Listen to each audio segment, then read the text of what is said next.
आजकल लड़कों को शादी दे दो, ब्याह दे दो, जहां घर में बहू आ गई, कसम खुदा की वो बहू नहीं, लगता है पीर घुस गई। बहू क्या रहेगी, जादूगरनी है। हम लोग फूंकते फूंकते थक गए, आज तक किसी को सही रास्ते में खड़ा नहीं कर सके। लेकिन अभी के दौर की बहू अपने शोहर के कान में एक दिन फूंकती है, 4 साल असर रहता है। पता नहीं वो क्या जो कह के फूंकती है। जिस माँ के कदम के नीचे जन्नत है, बहू के एक फूंक में बेटा जन्नत से दूर। अब वही बेटा हम लोग के पास आता है, झारखंडी बाबा, मतलब क्या बात है बेटा, बोल मेरा घरवा गड़बड़ा गया है। मतलब हम क्या करें बेटा, बोल चलिए थोड़ा मेरा घरवा देख लीजिएगा हजरत। हम बोले बेटा हम राजमिस्त्री नहीं, तुम्हारा घर देखेंगे, हम मौलाना घर देख के क्या करेंगे।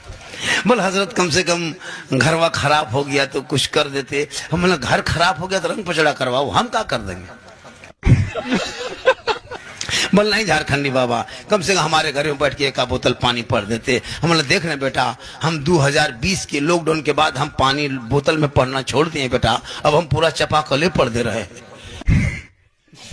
1 बोतल पानी में क्या होगा बेटा, पूरा खानदान पे नमाजी गोदाम है, तो 1 घोंट पानी में क्या होगा, पूरा चपाकले पढ़ देते हैं। उसी को चलाते रहो, नहाते रहो, पीते रहो, वहीं पड़े रहो।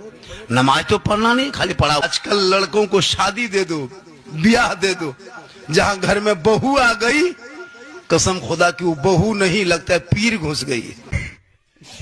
बहू क्या रहेगी, जादूगरनी है।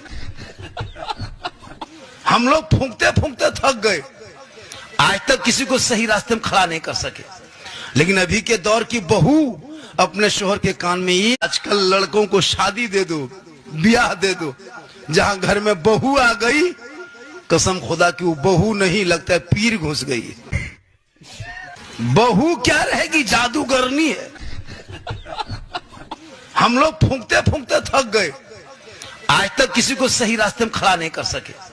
लेकिन अभी के दौर की बहू अपने शोहर के कान में एक दिन फूंकती है, 4 साल असर रहता है।